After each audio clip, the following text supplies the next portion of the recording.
بسم اللہ الرحمن الرحیم۔ انسان کی شکل و صورت اور خلقت کی طرح انسان کی فکر اور رائے میں اختلاف بھی ایک حقیقت ہے۔ یہ کوئی انوکھی چیز نہیں ہے۔ تاریخ اسلام پر اگر آپ نظر ڈالیں گے تو سینکڑوں مسائل ایسے نظر آتے ہیں جن میں اہل علم کی آراء مختلف رہی ہے۔ سوال یہ ہے کہ اس طرح کے مسائل میں جب علماء کا اہل علم کا اختلاف ہو جائے تو سائل کو یا ایک عام آدمی کو اس سلسلے میں کس رائے پہ عمل کرنا چاہیے۔ جیسے ہمارے زمانے میں اسلامک بینکنگ دیکھ لیجئے، اس میں اہل علم کی آراء مختلف ہے۔ اسی طرح جو ڈیجیٹل تصویر ہے اس سلسلے میں بھی اہل علم کی آراء مختلف ہے۔ تو ذرا اس سوال کے جواب کو تلاش کرنے کے لیے اس کی جڑ کو دیکھتے ہیں۔ بنیادی بات یہ ہے اس سلسلے میں کہ جب کسی مسئلے میں اہل علم کی آراء مختلف ہو جاتی ہے تو سائل یا جو پوچھنے والا ہوتا ہے اس کے سامنے وہ مسئلہ مشتبہ ہو جاتا ہے اور اس مسئلے میں ایک قسم کا شبہ پیدا ہو جاتا ہے، اور وہ اس پریشانی کا شکار ہو جاتا ہے کہ اس کو اس مسئلے میں کس کی رائے کو لینا چاہیے اور کس کی رائے پر اعتماد کرنا چاہیے۔ تو اس سلسلے میں جو مشتبہات ہے یا جو انسان کو کسی قسم کے مسائل میں شبہ پیدا ہو جائے تو اس حوالے سے سرور دو عالم صلی اللہ علیہ وسلم کی ایک بڑی مشہور حدیث ہے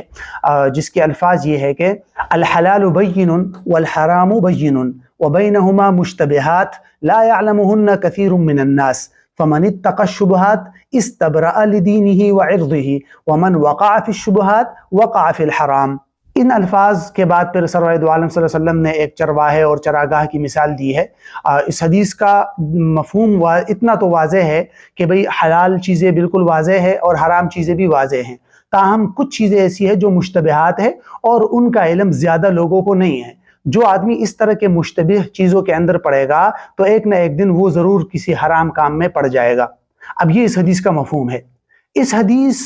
کو دیکھتے ہوئے دو چیزیں سمجھنا ضروری ہے۔ پہلا یہ کہ اس حدیث کے اندر جو مشتبہات کا لفظ استعمال ہوا ہے اس سے کیا مراد ہے، اور دوسری بات یہ کہ پھر مشتبہات سے بچنا یا مشتبہات کے حوالے سے کیا رویہ اختیار کرنا چاہیے، کیا اس سے بچنا بہر صورت ضروری اور واجب ہے یا بعض صورتوں میں ضروری نہیں بھی ہے۔ تو ان دو باتوں کو سمجھنا بہت ضروری ہے۔ جہاں تک پہلی بات ہے کہ اس حدیث کے اندر مشتبہات سے کیا مطلب ہے، تو محدثین اور شارحین حدیث نے مشتبہات کے لفظ کے اندر بہت سارے اقوال نقل کیے ہیں اور اس کی مختلف تشریح کی ہے، تاہم دو آراء یا دو تشریحات ایسی ہے جن کو اکثر اہل علم نے صحیح قرار دیا ہے۔ ایک یہ کہ مشتبہات سے مراد ایک رائے یہ ہے کہ اس سے وہ مسائل مراد ہے جن کا علم زیادہ تر عوام کو نہیں ہوتا، صرف اہل علم اور علماء کو ان مسائل کا علم ہوتا ہے، تو اس سے وہ مسائل مراد ہے۔ تو پھر علماء کی ذمہ داری ہے کہ وہ عوام کو بتائے، اور جن کو علم نہیں ہے ان کی ذمہ داری ہے کہ علماء سے پوچھ کر ان مسائل پہ عمل کرے، اور پوچھے بغیر چونکہ وہ مسائل ان کے سامنے مشتبہ ہوں گے عوام کے سامنے، تو ان کو پوچھے بغیر ان جیسے مسائل پر عمل نہیں کرنا چاہیے۔ اور جن اہل علم نے یہ رائے اختیار کی ہے انہوں نے کہا ہے کہ حدیث کے اندر جو یہ لفظ آیا ہے کہ لا يعلمہن کثیر من الناس، اس سے یہی معلوم ہوتا ہے کہ اکثر لوگوں کو علم نہیں ہوتا، ہاں بعض لوگ جو اہل علم ہیں ان کو معلوم ہوتا ہے، تو لہٰذا ان سے پوچھ کر ان پر عمل کیا جائے۔ تو یہ پہلی رائے ہے کہ مشتبہات سے کیا مراد ہے۔ دوسری رائے یہ ہے کہ مشتبہات سے مراد اجتہادی مسائل اور اختلافی مسائل ہے، یعنی وہ مسائل کہ جن کے شرعی حکم کے حوالے سے کوئی واضح حکم قرآن و سنت کے اندر بالکل واضح الفاظ میں موجود نہیں ہے، اور اہل علم نے ان مسائل کا احکام معلوم کرنے کے لیے ان میں غور و فکر کیا، اجتہاد کیا، اور ان کی آراء مختلف ہو گئی۔ تو یہ مراد ہے مشتبہات سے کہ جن مسائل میں اہل علم اور اہل اجتہاد کے اختلاف ہو جائے تو ایسے اختلافی اور اجتہادی مسائل مشتبہات کہلاتے ہیں۔ اب سوال یہ پیدا ہوتا ہے کہ اس طرح کے اجتہادی مسائل یا اختلافی مسائل، جیسے ابھی ہم جس سوال کو لے کر ابھی بحث کر رہے ہیں کہ سائل کے سامنے مختلف آراء سامنے آ گئی تو وہ پھر کس قسم کے مسئلے پہ عمل کرے، تو اس کے سامنے ہی وہ مسئلہ مشتبہ ہو گیا اور وہ مشتبہات کے اندر آ گیا۔ اب ہم آتے ہیں اپنے دوسرے سوال کی طرف کہ مشتبہات سے یا اس طرح کے اختلافی مسائل کے حوالے سے کیا رویہ اختیار کرنا چاہیے اور اس سلسلے میں کس رائے پہ عمل کرنا چاہیے۔ تو مشتبہات کے حوالے سے علماء نے لکھا ہے کہ دو مختلف کیٹیگریاں بنائی ہیں، ایک عام شخص کے لیے مشتبہات کا حکم اور دوسرا مجتہد کے لیے مشتبہات کا حکم۔ ایک عام شخص کے سامنے جب مسئلہ مشتبہ ہو جائے اس وجہ سے کہ اس میں اہل علم کی آراء مختلف ہے اور وہ ایک اجتہادی مسئلہ ہے یا اختلافی مسئلہ ہے، تو تو علماء نے لکھا ہے کہ اگر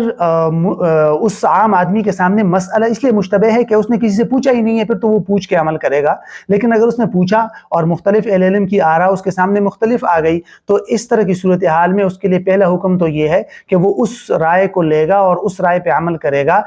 جس مفتی کی رائے پر اس کو زیادہ اعتماد ہو، جس کے علم اور تقوی پر اس کو زیادہ بھروسہ ہو، اس رائے پہ عمل کرے گا۔ یہ نہیں دیکھے گا کہ میرے لیے کس میں سہولت ہے۔ اور اگر اس کے سامنے دونوں مفتیان یا دونوں آراء اختیار کرنے والے اہل علم تقوی میں اور علم میں اور ان چیزوں میں بالکل برابر ہے، تو اس طرح کی صورتحال میں اس کے لیے بچنا صرف بہتر ہے، واجب یا ضروری نہیں ہے۔ اگر وہ بچے تو زیادہ بہتر ہے، لیکن جواز کی رائے اختیار کرتا ہے تو بھی اس کے لیے یہ جائز ہے۔ جہاں تک مجتہد کی بات ہے کہ جب مجتہد کے سامنے مسئلہ مشتبہ ہو جائے تو اس کے لیے کیا شرعی حکم ہے، تو علماء نے لکھا ہے کہ مجتہد کے سامنے جو مسئلہ مشتبہ ہوتا ہے تو اس کی 3 وجوہات ہو سکتی ہے۔ پہلی وجہ تو یہ کہ ایک مسئلہ مجتہد کے سامنے آیا اور مجتہد نے اس مسئلے میں سرے سے اجتہاد ہی نہیں کیا، اس لیے اس کو وہ مسئلہ مشتبہ ہے، اس کا حکم معلوم نہیں ہے، تو اس صورتحال میں اس پر لازم ہے کہ وہ اجتہاد کرے، غور و فکر کرے، اس مسئلے کا حکم معلوم کرے۔ دوسری صورت یہ ہے کہ اس مسئلہ مجتہد کے سامنے آیا، منصوصی مسئلہ اور واضح مسئلہ نہیں تھا اور ایک اجتہادی مسئلہ ہے، اس میں حکم معلوم کرنے کے لیے مجتہد نے غور و فکر کیا، اجتہاد کیا، اور اجتہاد کے نتیجے میں وہ کسی ایک جانب کو ترجیح نہیں دے سکا، جواز یا عدم جواز کو ترجیح نہیں دے سکا کسی ایک سائیڈ کو، بلکہ اس کے سامنے دونوں قسم کی دلائل بالکل برابر سامنے آ گئے۔ کچھ وہ دلائل جو جائز کا تقاضا کر رہے ہیں اور دوسری طرف وہ دلائل جو عدم جواز اور ناجائز کا تقاضا کر رہے ہیں، وہ دونوں کے دونوں اس کے سامنے ایکول اور برابر ہے۔ تو اس طرح کی صورتحال میں بھی علماء نے لکھا ہے کہ مجتہد پر لازم ہے کہ وہ احتیاط والا اور عدم جواز والی رائے کو اختیار کرے گا۔ وجہ یہی ہے کہ جب جواز اور عدم جواز کے دلائل مساوی ہوتے ہیں تو پھر حرمت کو ترجیح دی جاتی ہے، اور حرمت کو ترجیح دینے کا دلائل کے یکساں ہونے کی صورت میں یہی مقام ہے کہ مجتہد ایسی صورت میں بھی حرمت ہی کو ترجیح دے گا اور عدم جواز والی رائے کو اختیار کرے گا۔ تیسری صورت یہ ہے کہ مجتہد نے غور و فکر کیا اور اس نے کسی ایک جانب کو ترجیح بھی دے دی قوت دلائل کی بنیاد پر، کہ ایک رائے اس کے سامنے ایک جانب کے دلائل بہت زیادہ قوی اور مضبوط تھے تو مجتہد نے اس رائے کو اختیار کر لیا۔ اس طرح کی صورتحال میں مجتہد اسی رائے پہ عمل کرے گا اور اسی رائے پہ کوئی اختیار بھی کرے گا۔ لیکن جو دوسری جانب ہے، اگر اس سلسلے میں مجتہد احتیاط سے کام لیتا ہے تو یہ بہتر اور مستحب ہے، ضروری نہیں ہے۔ مثال کے طور پر مشہور مثال ہماری دیکھ لیجئے، حضرت شیخ تقی عثمانی صاحب دامت برکاتہم، ان کی رائے ڈیجیٹل تصویر کے بارے میں یہ ہے کہ وہ کہتے ہیں کہ کچھ دلائل ایسے ہیں جو قوت دلائل کی بنیاد پر انہوں نے اس کی جواز کی گنجائش دی ہے، جو جائز تصاویر ہے، تو لیکن اس کے باوجود وہ عمل احتیاط پہ کرتے ہیں اور اس سلسلے میں جو ہے جتنا ممکن ہو وہ بچنے کی کوشش کرتے ہیں، تو یہ ایک بہتر اور زیادہ مستحب والی صورت ہے۔ یہ بھی مجتہد کے لیے ضروری نہیں ہے، کیونکہ اس نے جب ایک جواز کی رائے اختیار کی ہے اس پہ عمل کر سکتا ہے، پھر بھی اگر وہ بچتا ہے تو یہ زیادہ بہتر اور مستحب ہے۔